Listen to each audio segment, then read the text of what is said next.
교사, 학생, 학부모 갈라치기 한다. 이제 국민의힘 장해찬 최고위원이 진보교육감 책임론을 정치적 갈라치기로 확산된 우려도. 진짜 정치권이 병인 게 뭔 뭐만 일만 하면 나면 교사의 권위가 무너진 건데 김어준 씨는 팩트 체크를 안 한 건가요? 그럼 두 번째 이슈는 이제 이지훈 선배와 센터장님과 함께 저희가 다뤄볼 건데요. 많은 분들이 안타까워하고 계신 사건입니다. 18일 서울 서초구 서희초등학교에서 2년차 교사인 1학년 담임 교사가 학교 안에서 숨진 채 발견된 건데요. 서울교사노동조합이 어제 유족의 동의를 받아서 고인의 일기장 일부를 이제 공개를 했습니다. 같이 한번 보시면서 이야기 나눠볼 텐데요. 일기장 내용 선배들이 좀 보셨어요? 굉장히 마음이 아프더라고요. 네. 이 숨진 돌아가신 교사분의 어떤 필적, 심경 나온 거는 처음인 것 같습니다. 그동안에는 작년에 작년에 썼던 일기장 정도가 나왔었고 편지가 나왔었죠. 학부모들한테 보낸 편지가 그쵸, 나왔었고 예. 본인의 최근 신경이 담긴 필적은 처음인데 네, 주요 내용 한번 예. 읽고 가면은 월요일 출근 후 업무 폭탄 플러스 학생 이름 난리가 겹치면서 그냥 모든 게 다 버거워지고 놓고 싶다는 생각이 마구 들었다. 숨이 막혔다. 밥을 먹는데 손이 떨리고 눈물이 흐를 뻔했다라고 적어주셨어요. 자신의 네. 일기장이잖아요. 누구한테 그쵸. 보이기 위한 것도 네. 아니고 이 정도로 이렇게 되게 고충을 겪으셨던 것 네. 같은데. 저는 이분이 지금 유서도 없는데 네. 이제 이런 일기장 어떻게 보면 마지막 일기장을 남기고 유서도 없이 그런 선택을 한 것에 대해서 되게 안타깝고 정말 궁지에 몰려 있었구나 네. 이 사람이 심정적으로 또 그런 느낌을 받았습니다. 뭐 이 교사분뿐만 아니라 저희 사실 뭐 극단적인 선택을 하시는 분들 취재를 좀 하잖아요. 예. 그분도 유서나 이런 걸 보면은 이런 심경들이 아주 극한의 상황에 몰리죠. 심경적으로. 네. 뭐 직장에 다니시는 분 아니면은 뭐 다른 어떤 그 업무 환경에 계신 분들이 이렇게 유서를 보면은 어디 해결할 때도 없고 하소연할 때도 없고 네. 그러다 보면 이제. 혼자서 끙끙 앓다가 결국은 이런 극단적인 선택을 하거든요. 이분도 아마 본인이 너무 힘든데 어디 얘기할 때도 못 찾으신 것 같아요. 뭐 최근에 뭐 기사 나오는 것도 그 문제를 좀 지적을 하고 있는데 동아일보 오늘자에도 보도가 나왔지만은 교권보호위원회라는 게 이제 제도가 있잖아요. 예. 근데 그거를 그러니까 요청을 하거나 아니면 필요성이 있어도 학교 측에서 잘 열지 않는 경우가 많다는 거죠. 덮고 넘어가고. 예. 학교 입장에서는 모든 학교가 그런 건 아닙니다. 모든 학교가 네네네. 그렇지는 않지만 학교 입장에서는 어찌됐든 뭐 그 교권 침해나 학교 폭력이나 이런 거가 발생을 하면 약간 시끄러워질까봐 그걸 네. 두려워하는 게 기본적인 약간 성향들이 좀 있거든요. 그런 부분에 있어서 특히나 최근에 어떤 분위기로 봤을 때 이 젊은 교사분, 2년차 교사시잖아요. 네. 사실 저희도 이렇게 보면 젊은 직원들이 이렇게 쉽게 얘기를 못하는 그런 분위기가 좀 있죠. 없애려고 이제 하고 있지만 네. 그러지 않았을까. 혼자서 너무 마음고생을 하시다가 이런 결론을 내리신 게 아닌가. 그게 이 일기장에 너무 저는 이렇게 느껴져가지고 저도 좀 가슴이 아프더라고요 보니까. 예. 그 보면은 이 이슈가 불거지면서 같이 나온 얘기가 학부모 갑질 이야기였습니다. 학부모가 갑질을 심하게 해서 이 선생님이 굉장히 고통을 많이 받으셨다. 그리고 이 일기장에도 보면은 땡땡땡 누구 땡땡이 난리가 겹치면서라고 얘기를 하셨잖아요. 그래서 뭐 이 교사분이 극단적 선택하신 이후에 동료 교사분들이 서희초등학교에 근무했거나 근무하셨던 분들이 학부모 갑질을 겪은 적이 있다. 이런 제보를 많이 하셨다고 해요. 서희초 민원 수준은 상상을 초월할 정도고 학폭 민원과 관련된 대부분 학부모가 법조인이었다. 이제 법을 잘 아니까. 다시 말해서 나 누구 아빠인데 나 뭐 하는 사람인지 아냐. 나 변호사야. 이런 식의 태도를 보였다는 건데요. 이 내용은 두 분은 좀 어떻게 보시나요? 선배는 어떻게 보시나요? 서희초등학교가 지금 서초구에 예. 있고 이 근처가 지금 뭐 법조타운에 네. 다 돼 있는 데서 이렇게 어떻게 보면 변호사나 뭐 이런 뭐 판검사나 이런 네. 법조인들은 되게 공적인 직업인데 이거를 되게 사적으로. 사적으로 되게 지금 악용한 케이스인 것 같고 이것이 되게 또 만연하게 이루어졌다는 게 좀 충격인 것 같아요. 예전에 뭐 저는 한 20년 더 넘게 이제 초등학교를 네. 다녔는데 너무 옛날 아닌가?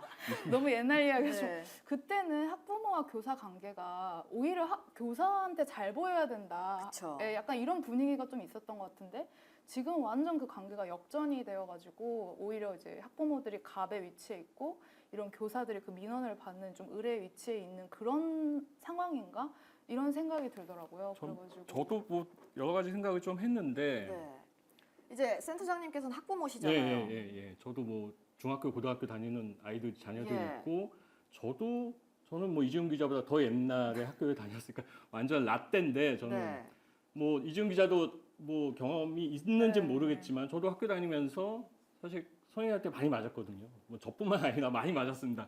많이 그때 여러분 뭐 학교 이름을 얘기할 수는 없지만 영화에도 나왔죠. 말죽거리 잔혹사라는 영화에도 나온 학교에 다녔는데 네. 그때는 뭐 심각하게 맞았습니다. 뭐 몽둥이도 맞고 뭐 뺨도 맞고 뭐 했습니다. 사실 이제 이번 일이 나면서 갑질 문화가 또 언급이 됐는데 학부모가 갑질을 했다.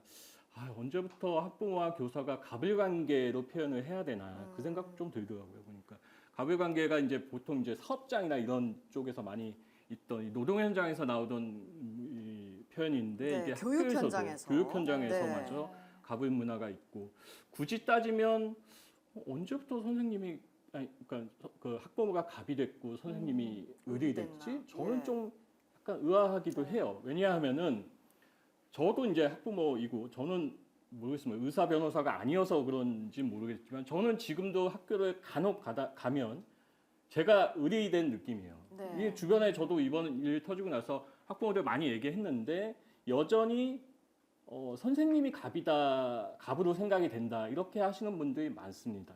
왜냐하면은 내 아이를 맡고 있으니까. 네. 예. 그런데 이 서희초 이번에 난 걸 보면은 이제 학부모들의 일부 언행이나 행동들이 갑질로 충분히 비춰질만 한. 네. 물론 이게 지금 아직 경찰 조사 결과는 안 나왔고, 그 증언의 교사 네. 노조나 동료 교사들의 어떤 예. 그 증언이나 제보 네. 이런 걸로 봤을 때는 갑질처럼 충분히 보이는데 아마 지역적인 특성이 있을까?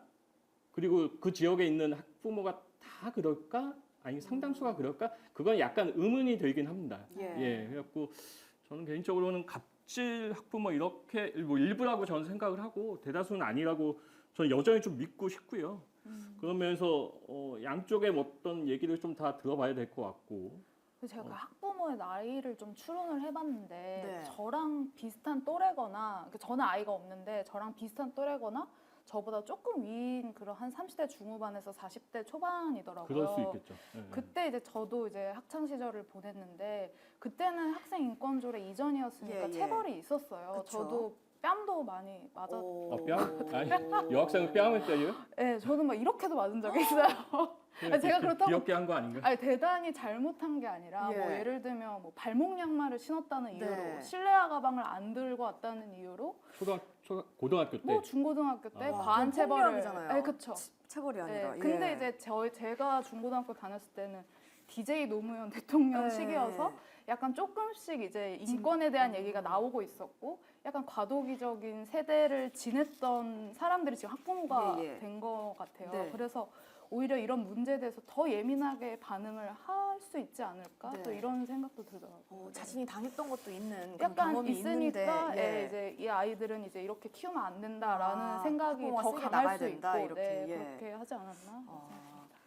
그러면 인권조례 얘기 짚어주셨으니까 인권조례 얘기를 조금 해보자면 이 이슈가 난 다음에 이제 뭐 교사, 학생, 학부모 갈라치기 한다 이런 이슈로도 또 번졌고요. 또 정치적 갈라치기로 확산된 우려도 보입니다. 이제 국민의힘 장해찬 최고위원이 이번 사건에 관련해서 진보교육감 책임론을 주장을 했어요. 뭐 선생님이 학생을 훈계조차 할 수 없는 작금의 현실을 진보교육감들은 대체 어떤 대책을 가지고 있냐 이러면서 조희연 교육감은 아수라장이 된 학교 현장의 민낯에 대해 알고 있는지 의문 뭐 이렇게 얘기를 해서 이 사건이 사실 그 교사가 극단적인 선택을 할 수밖에 없었던 이유에 대해서 우리가 중점적으로 살펴봐야 되는데 뭐 학부모와 학생, 뭐 학부모와 선생님의 그 갈등, 뭐 이제 진보교육감, 보수교육감의 갈등 이렇게 번지는데 좀 어떻게 보시나요? 저는 학생인권 조례의 문제, 그러니까 그건 둘째 치고 네. 이 진짜 정치권이 병인 게 네. 뭔 뭐만 일만 하면- 나면 이 진보 보수 이렇게 갈라가지고 네. 여야 가르고 해가지고 이 어떤 서로의 어떤 상대방 책임을 하는 그렇죠, 거죠. 그렇죠. 누가 하나 뭐 내 탓을 하는 사람도 없고 예. 이걸 같이 힘을 모아서 머리를 모아서 해결을 하자 이런 얘기도 없고 네. 그 부분은 분명히 잘못된 거라고 저는 생각을 하고요. 네. 인권조례 말씀하셨으니까 이게 2010년인가요? 아마 제가 알기로는 경기도에서. 김상곤 경기도육감 취임하시고 아마 공약 사업이었고 아마 네. 최초 취임이 됐죠. 그때 제가 아마 경기도교육청 취재도 하면서 이렇게 기사를 썼던 게 기억이 나는데요. 그때 정사부 부장이셨나요? 아니고요. 아, 그래요? 예, 기자였습니다. 아, 부장이시진 않으세요? 네, 그때 평기자였고요. 죄송합니다. 예, 꽤 옛날 얘기여서 네. 그때도 논란이 많았습니다. 여러 가지. 왜냐하면 그 전하고 이제 문화가 많이 달랐기 네. 때문에 그 전까지만 해도 사실 학교에서는 사실 선생님의 위치가 분명히 높았던 건 사실이고요. 예, 학생들이 어떤 그로 인한 피해, 물론 그때도 교권 침해가 없었던 건 아닙니다. 없었던 건 아니지만은 지금보다는 좀 덜했던 것 같고, 그리고 그보다는 오히려 학생들이 좀 당하는 네. 어떤 그런 부분들이 좀 네. 많았기 때문에 억압받고 약간 그런 게 많았기 때문에 사실 학생 인권 조례가 나온 것이고, 네. 아까 저도 말씀드렸고 저기 이지훈 기자 말씀하셨지만은 네네. 네, 센터장님 말씀- 세대 말씀하셔서 저는 저 궁금한데. 세대는 아니고 저기 누가 아버지 뭐 하시노? 누가 아버지 네. 무하시노 네. 세대는 아닙니다. 그 직후 세대고요. 아. 예, 그 직후 세대. 친구 대사죠. 저는 저게. 친구는 제가 알기로는 80년대 초반, 네. 물론 뭐 80년대 초반에 저도 초등학교 다녔고, 참. 예, 저는 굳이 따지면 이제 80년대 후반이니까 말죽거리 잔혹사 혹시 안 보신 분도 있으면 한번 보시면 됩니다. 똑같습니다. 저희 학교가. 예. 저 안 봤는데 한번 봐야겠네요. 예. 그런 문화가 있었기 때문에 예. 사실 인권조례의 어떤 당위성이 더 인정을 받았고, 네. 네네. 물론 소소한 문제점은 있었지만 그게 이제 설립이, 그러니까 조례가 제정이 돼서 그리고 모든 교육청이 다 조례를, 그러니까 설립을 했고 그 부분이 어떤 학교 안팎에, 물론 시간이 좀 걸렸지만 학교 안팎에 좀 자리를 잡은 것 같습니다. 다만 이번에 이렇게 보면서 저는 개인적으로 인권조례에 조금 문제는 있다고 봐요. 네. 문제는 있다고 보고, 몇 가지 저희가 동아일보 기사를 좀 인용해서 몇 가지 보도 설명을 좀 드리면, 학생인권조례가 교권 침해 배경이 된 사례들이 몇 개 있어요. 네. 그러면은 뭐 차별받지 않을 권리. 네. 근데 그런 거죠. 학교에서 칭찬 스티커를 줘요. 잘한 일이 있으면. 그러면은 못 받은 학부모들이, 학생의 네. 학부모가 상대적 박탈감을 느꼈다, 차별을 받았다, 이렇게 항의를 하고, 그 휴식권을 보장하게 돼 있는데 예를 들어서 애가 졸고 있으면 깨우지 그렇죠. 못하는 그 거죠? 휴식권을 침해한 거죠. 네. 그런 거. 사생활의 자유. 휴대전화 막 쓰고 있는 거죠. 네. 어. 그 선생님인데 교탁에 누워가지고 핸드폰 네, 하고 네, 이런 것도 네. 다. 누워서 자는 것도 깨우지도 못하고. 네. 어. 그런 거는 좀 문제가 있다고 봐요. 교권이 바닥에 좀 추락한 상황인 건 네, 맞는 네, 것 같긴 네. 해요. 예. 다만 인권조례의 이런 소소한 문제점에도 불구하고 저는 긍정적인 게 있다. 네. 긍정적인 게 있기 때문에 약간의 어떤 이런 부분을 고쳐야 되겠지만은, 이번 서희초 선생님이 극단적인 선택, 안타까운 죽음에 이르게 된 게 인권조례, 때문에. 100% 인권조례 탓은 그쵸. 아니다. 예. 인권조례 뿐이겠으니까 저뿐만 아니라 여러 가지 사회적 환경의 변화. 네. 저는 뭐 개인적으로 SNS도 약간 문제가 있다고 생각을 하고, 휴대전화 사용이 막 늘면서 SNS 무분별하게 보고, 마침 미국에서 그 뉴스 보셨나요? 미국의 교육청 200곳이 뭐 틱톡이나 이런 데 상대로 소송을 냈더라고요. 아. 교실을 망가뜨렸다. 네. 이런 식으로. 그러니까 저 학부모 입장에서는 저도 너무 공감하고, 뭐 여러 가지 그런 복합적인 요인이 있지 않을까? 저는 그렇게 네. 생각합니다. 그 약간 교권에는 이런 체벌권 때문에 교권이 유지된다는 게 사실은 좀 어불성설인 것 같고, 결국에는 교사의 권위가 무너진 건데, 이제 더 이상 뭔가 학부모들이나 학생들이 학교에 무엇을 기대하고 있나, 이것도 문제가 좀 연결이 되는 것 같아요. 이제 주로 학원에서 학습을 하고, 이제 학교에서는 그냥 약간 시간을 보낸다, 네. 뭔가 과정을 그냥 밟는다, 이 정도에만 기대를 하고 있는 상황이어서, 사실상 이제 교권이 무너진 게 공교육의 붕괴에서 이제 기인한 그런 현상일 수도 네. 있다, 이런 생각이 그렇죠. 들고. 교육 전체가. 그러니까 예를 들면 사교육 그 학원에는 어떤 일부 학부모 같은 경우에는 체벌 동의서를 자발적으로 낸다는 우리 거예요. 애를 잘 잡아주세요. 네, 때려도 우리 애가 됩니다. 이렇게. 숙제를 안 해오면 좀 때려라.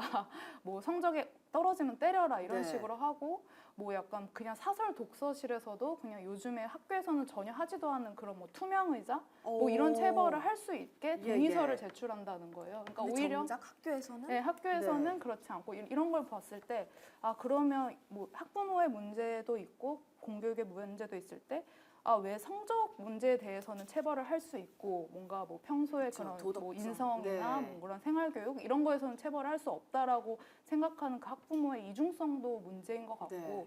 뭐 공교육도 제 역할을 지금 하지 못해서 아예 권위 자체가 지금 무너진 네. 이런 상황도 문제가 되지 않을까. 공교육 권위가 총체적으로 지금 약간 추락한 거죠, 사실. 예. 그게 이제 여러 가지 다른 요인에 의해서 교권 침해로 이어지는 것 같고, 그냥 단적인 예를 들면 이건 제가 겪은 일인데, 학교에 가서 이제 초등학교 2학년 자녀 아이를 상담을 하는데, 뭐 저는 뭐 예전부터 학원을 별로 안 다니게 해가지고, 그러니까 좀 이렇게 주요 과목 성적이 좀 낮았어요. 네. 진도가 좀 늦으니까 이렇게 걱정도 되죠. 학부모 입장에서 걱정이 됩니다. 걱정이 돼서 이렇게 여쭤보면, 그때 저는 생생하게 기억을 하는 게 선생님께서 학원에 보내라. 오. 왜 학원에 안 보냈느냐 이런 얘기를 하셨어요. 저는 예.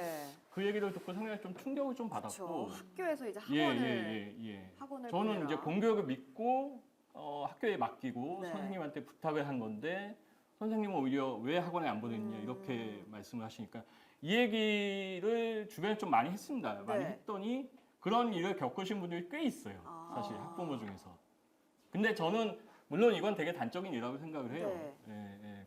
그 단적인 예고 뭐 흔한 사례는 아니라고 생각을 하는데 다만 그런 부분들이 쌓여가지고 여러 거 학교에 쌓이면서 아무래도 그렇다면 사교육에 더 의존할 수밖에 없고 예. 선생님에 대한 실망 이런 게 이제 좀 누적이 되고 좀 사례가 늘면서 아마 공교육 전체에 대한 어떤 불신이 키워지지 않았나. 그로 인해서 교권 침해로 이어질 수도 있는 거고. 네. 아까 말씀드렸듯이 물론 그렇지만 사회 전체적으로 어떤 뭐 부가 좀 축적이 되고 뭐 중상층 이상이 늘어나면서 뭐 교사를 깔본다 그럴 수 네. 있을까요? 뭐 저는 지금도 저는 뭐 교사 선생님을 그렇게 대하진 않는데 그런 부분 그렇게 생각하는 사람들이 많아졌을 수는 있을 것 같아요.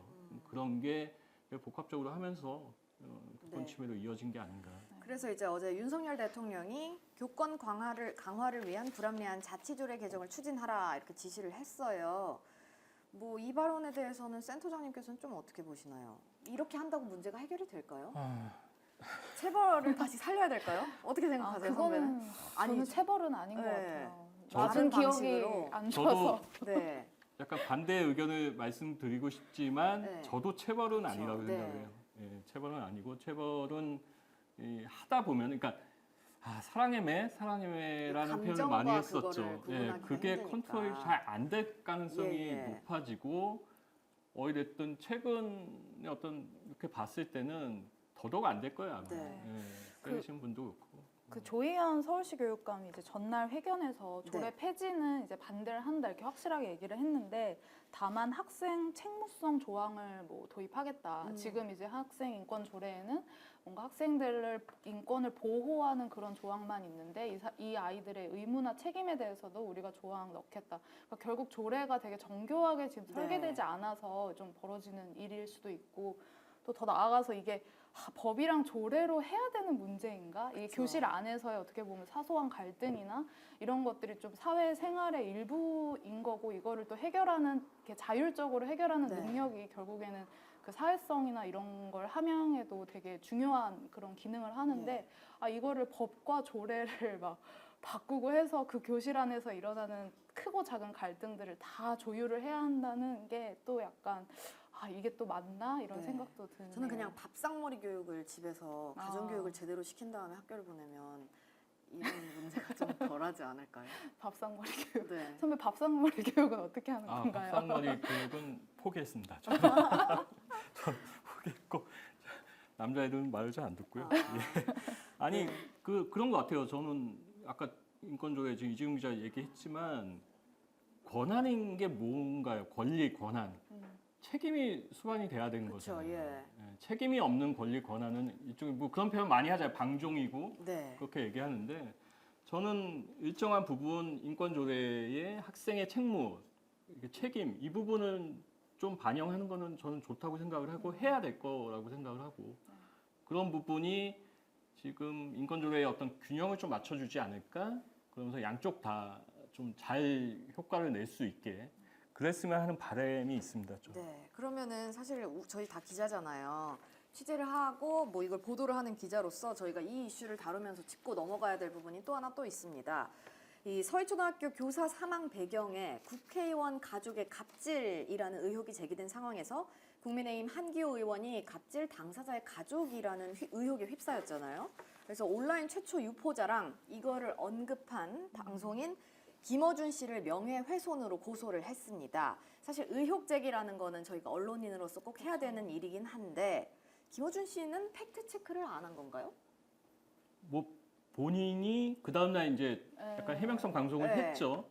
뭐 약간 사실 확인이 좀 못된 부분이 있었다 뭐 이런 식으로 표현한 걸 제가 기억이 나는데 그거 뭐 멘트는 좀 확인을 해보겠습니다. 근데 명료하게 이게 뭐 완전히 뭐 거짓이다 아니면은 뭐 한교 의원이나 이게 논란이 됐던 의원들한테 사과를 하지는 않았더라고요. 보니까. 그러니까 이게 사실 확인이 어려운 팩트는 아닌 것 같아요. 네. 왜냐하면 지금 뭐 밝혀진 바에 따르면 한교 의원 손주가 그 초등학교 아예 다니지 않고 있고 중학생이라면서요? 중학생이고, 예. 그러니까 너무나 기본적인, 그러니까 그냥 뭐 의원실에 한 가지, 전화해서 네. 물어보기만 하면 바로 알 수 있는 이런 되게 가벼운 사실인데 이것을 이제 어떤 온라인에서 누군가가 악의적으로 유포한 내용을 어떻게 보면 그대로 확성기 갖다가. 역할을 예. 한 거잖아요. 구독자가 130 미만이고 네. 뭐 언론인이라고 하긴 애매하지만 어쨌든 뭐 본인이 지금 딴지일보라는 어떤 회사를 운영하고 있다 이렇게 내세우고 있고 네. 하는 상황에서 영향력이 되게 크더라고요. 이분 평균 뭐 방송 조회수가 거의 80만 회에 그쵸. 가깝고 이렇게 되는데 팬덤이 많잖아요. 네, 예. 그런 상황에서 정말 최소한의 확인도 하지 않고 그냥 아니면 말고 식으로 지금 얘기한 게 아닌가 좀 네. 그런 생각이 듭니다. 그 센터장님께서는 김호준 씨를 언론인으로 봐도 된다고 생각하시나요? 저는 사실 어제 네이버에 쳐봤거든요. 아 뭐라고 나오나요? 참 누가 알려주던가요? 더 언급하지 마시죠. 저는 그렇습니다. 그러니까 언론인은 예전 아닌 것 같고요. 네. 방송인이죠. 방송 뭐 예. 어떻게 보면 인플루언서고 그렇긴 한데 저는 뭐 김어준 씨 말한 건 둘째 치고 어쨌든 이번에 명백하게 가짜 뉴스였죠. 그쵸. 가짜 뉴스 퍼진 거 보면은 네. 무섭다. 예, 이렇게 그게- 쉽게 퍼지는데. 예, 그 맘카페에 어떤 분이 되게 잘 올리셨어요. 막 이런 뭐 어떤 증거. 뭐 누구 뭐 네네네. 이렇게 약간 그렇게 구체적으로 올리니까 사람들은 믿을 수밖에 없었고 뭐 언론 보도 보면은 그게 뭐 불과 몇 시간 사이에 3만 명한테 퍼졌고 네. 3만 명한테 퍼졌다는 거는 그냥 뭐 전 국민이 봤다고 그쵸. 해도 예, 상관이 맞아요. 없거든요. 근데 그 앞서도 말씀하셨지만은 이거 그냥 물어보면 되거든요. 한교원한테 물어봐서 이게 맞냐 그러면 아니라고 하면은 그 반론까지 충실하게 달아줘서 이런 얘기가 있지만 이렇게 네. 얘기를 했다. 최소한 네. 아니다까지는 둘째치고 최소한 양쪽 얘기 다 써준다든지 아니면 이 부분은 사실 만약 한교 의원이 그걸 거짓말 했다면 네. 거짓말했다면 나중에 또 거짓말했다고 비판을 하면 되니까 또 한교 의원뿐만 아니라 민주당의 서영교 의원도 예, 예. 사실 이 비슷한 지금 가짜뉴스에 휘말려가지고 본인도 이제 지금 상대방이 고소하고 했잖아요. 그렇죠. 이 가짜뉴스를 이 생성하고 이 퍼뜨린 게 정말 무섭다. 저는 다시 한번 느꼈고요. 네. 여러분 한 4, 5년 전에 그런 뉴스 기억이 나시는지 모르겠어요. 240번 버스가 있습니다. 이 서울 시내에서 가장 일찍 다니는 버스입니다. 그 버스 기사분이 그 아이와 엄마가 버스에 있었는데 아이가 내렸는데 엄마는 안 내려주고 그냥 출발을 했다. 그게 이제 온라인 커뮤니티에 글이 올라오면서 이 버스 기사는 정말 죽일 사람이다, 뭐 네. 악마다, 막 네. 이렇게 막 일방적인 비판이 쏟아졌어요. 그때 정말 뭐 상당히 지금 언론에서 모두 보도를 했고, 근데 하루 이틀 지나서인가요? 취재를 해보니까 그게 아니었답니다. 네. 예, 그러니까 엄마가 착각을 했던 거고 본 사람도 몰랐던 거고, 그러니까 엄마가 아이가 내린 걸 아예 모르고 있었어요. 그러니까 버스 기사는 크게 잘못이 없었던 거죠. 근데 일방적으로 버스 기사를 매도했고 그분은 상당히 고통스러운 당사자가 돼서 신상이 다 털린 건 기본이고 네. 그때 동아일보를 비롯해서 상당수 뭐 제가 주요 언론이라고 표현을 하겠습니다. 주요 언론을 확인하고 대부분 취재한 데가 많았고 네. 특히 제가 그때 이제 취재를 담당하고 저희 기자들과 같이 취재해서 좀 알고 있는데 사전에 미리 섣불리 쓰지 않았어요. 왜냐하면 한 사람이 다칠 수 있고 그렇죠. 그럴 수 있기 때문에 저는 이번 경우도 만약에 한교 의원이 아니고 다른 그냥 일반 사람이었다. 네. 그러면 어땠을까? 이분은 완전히 지금 정말 극한의 어떤 신경을 느끼지 않았을까? 그나마 국회의원이고 되고 하니까 당사자가 사과도 바로 왔다고 하더라고요. 그러니까 이 가짜뉴스 부분에 대한 부분, 이 부분은 정말 여러분들 온라인 커뮤니티에 올라오는 거 정말 쉽게 퍼나르시지 않았으면 좋겠고 네. 한번 의심을 하고. 의심하고 요걸 확인해서 나오는 보도들도 잘 보셔야 되고, 그러니까 뉴스를 다 이렇게 믿지 마시고 네. 이렇게 얘기하니까 너무 좀 좋은데 제가 기사 쓰는 입장에서 뉴스 믿지 말라고 네. 하는 게 좀 이상하긴 한데 검증된 뉴스만 잘 가려서 보셨으면 좋겠어요. 네, 저희도 사실 그런 요즘 것만 전해드릴 거고. 유튜버도 너무 많고 그런 거에 현혹되는 사람들도 네. 굉장히 많잖아요. 그리고 뭐 인스타그램 이런 거 보면은 인사이트 뉴스 뭐 이래가지고 카드 뉴스 네, 다 이렇게 그냥 긁어서 쓰는 건데 사실 팩트 체크가 가장 중요한 거니까 이제 구독자분들도 약간 매체 이름도 좀 확인하고 이게 진짜 팩트를 맞게 봤나 이렇게 좀 보셨으면 저는 좋겠어요. 그것도 방법이죠. 예, 네. 예. 그러면 다시 서희초등학교 교사 사망 사건으로 돌아가서 이제 마무리를 해보자면 오늘 뭐 보도 내용 중에 업데이트된 수사 내용 같은 게 좀 있나요? 어제 뭐 경찰이 네. 핸드폰 포렌식하고 한다 이런 얘기 있었던 것 뭐 같은데. 담당 그 사건의 양쪽 학부모들을 이제 지난 주말에 네. 수사를 했고, 이게 불러서 불렀고, 조사를 네. 했고, 그리고 이제 뭐 동료 교사들의 지금 뭐 진술을 받고 있는 그런 상황인 것 같은데 아직 뭔가 뭐 정확하게 가타부타에 뚜렷하게? 뭔가 되는 것 같진 않고, 근데 이게 어떻게 좀 적용을 할 수 있을까? 혐의 적용을 과연 할 수 있을까? 저는 그것도 사실 좀 의문이라는 생각이 들었어요. 이제 어떤 법리를 가져와서 이제 그런 하게 될지는 모르겠지만 어쨌든 이게 되게 직접적인 뭐 고의가 있었다거나 아니면 직접적인 뭔가 그런 뭐 해치는 행위였다거나 네. 그런 게 또 아니었기 때문에 이게 되게 좀 안타까운 지점이 있는 것 같습니다. 저도 아직 수사 결과가 뭐 아직 뭐 아무것도 나온 게 네. 없어가지고 사실 이게 어떤 방향으로 될지 그 네. 해당 학부모가 확인이 되고 그분이 하신 말씀이나 행동이 완전히 규명이 됐을 때 지금 나온 걸로 봐서는 그 정도면은 어떻게 처벌할 수 있을까 좀 고민을 많이 해봤고 네네. 좀 여쭤도 봤는데 사실 지금 이제 교권보호에 대해서 초중등교육법이나 이런 쪽에 규정은 돼 있어요. 규정은 돼 있는데 이제 처벌할 수 있느냐. 예. 근데 지금 이 부분이 처벌이 가능할까? 만약에 되게 상당히 심하면 네. 이 어떤 정도가 심하면은 그냥 일반 형법으로도 가능하겠죠. 뭐 협박죄가 될 수도 예. 있고 아니면 심한 뭐 명예훼손이나 모욕 물론 그 조건이 맞아야 되겠지만 그럴 수도 있을 것 같습니다. 다만 지금 나온 걸로 봐서는 그게 가능할 네. 것인가? 네. 그런 부분은 조금 의문이 듭니다. 예. 이게 참 되게 선생님이 된 지 얼마 안 된 네. 분이 되게 안타까운 나이도 어리고 네, 목숨을 네. 잃으신 문제인데 사실 이 이슈가 아직 제대로 된 진상 규명이 되지 않은 상태에서 갈등 양상으로만 비화되지 않도록 우리가 언론으로서 저희도 보도를 제대로 해야 되겠고 이제 구독자분들도 그 부분에 대해서 이제 중점을 갖고 이제 지켜보셔야 될 것 같습니다. 네. 그러니까 저도 약간 이번 기회에 이게 참 안타까운 안타까운 사건이 생겼잖아요. 네. 근데 여기서 지금 자칫 저희가 걱정하고 있듯이 너무 뭐 약간 이게 갈등. 이념이나 예. 진영이나 이런 문제가 아니고 해법을 좀 찾았으면 네. 좋겠어요. 그러니까 선생님들이- 교사와 학부모가 그렇죠. 싸울 일도 아닌 거고 네. 저는. 그러니까 고인께서 이제 유서도 남기지 못할 정도로 되게 궁지에 몰려 있는 상황이었는데 예. 근데 어쨌든 그런 선택을 하신 공간이 개인의 사적인 그쵸. 공간이 아니라 이제 교실이라는. 학교 그런 네. 점이 그냥 이분의 뭔가 마지막 좀 메시지로 받아들이고 네. 이제 좀 학교 현장이 바뀔 수 있도록 좀 그런 해결에 좀 도움을 네. 해야 되지 그러니까 않을까. 제가 학부모의 입장을 조금 대변한다면 대부분의 학부모는 사실 선생님들한테 좀 감사의 뜻을 갖고 있고 조심스럽습니다. 네, 예. 우리 아이를 맡고 계시니까요. 예, 그런 부분이 있기 때문에 그런 표현이 이번에 설초 선생님이 돌아가시고 많이 나왔잖아요. 교사가 행복해야지 내 아이도 행복할 그쵸, 수 있다. 예. 교사가 교실에서 불행한데 어떻게 내 아이가 행복한 교육을 받을 수 있고 네. 즐거운 교육을 학교 생활을 할 수 있느냐. 그거 너무 공감이 가더라고요. 그러니까 학부모 너무 뻔한 얘기긴 한데 교사하고 학부모 그리고 교육당국이 뭔가 답을 찾아야 될 것 같아요. 이번에 그냥 흐지부지 넘어간다든지 무슨 뭐 학생인권 조례나 특정한 어떤 한 사안을 갖고 일방적으로 어떤 책임을 지운다든지 그럴 건 아닌 것 같아요. 네. 예. 쇄신하는 계기가 되어야겠네요. 예. 현장이.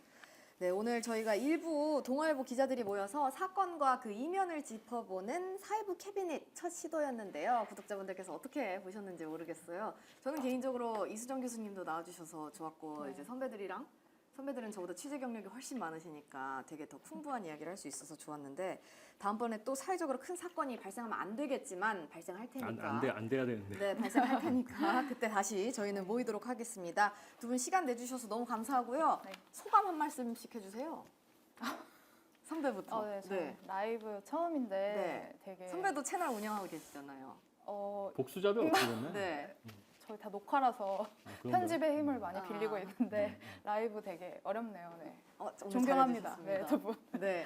센터장님은 어떠셨어요? 저는 작년에 시즌 1 때 이태원 참사 때 한 두 번 네. 나왔었는데 사실 장한 기자 말씀하셨지만은 제가 이제 사회 분야를 오래 담당을 해가지고 이쪽에 나왔습니다. 근데 정말 큰 사건 사고가 안 나와야지 제가 출연을 안 하거든요. 그쵸. 예, 그러니까 가급적 제가 출연하는 일이 없었으면 좋겠습니다. 네. 끝으로 이제 저희가 일부에서 이제 안타까운 마음밖에 들지 않는 인명피해가 있었던 사건들을 다뤘는데요. 혹시라도 관련해서 이제 저희가 관련 쟁점과 이면을 살펴보는 과정에서 뭐 구독자분들이나 뭐 유가족분들이나 그런 분들의 마음을 살피지 못했다면은 그 부분에 대해서는 일단 죄송하다는 말씀을 드리고요. 고인의 명복을 빕니다.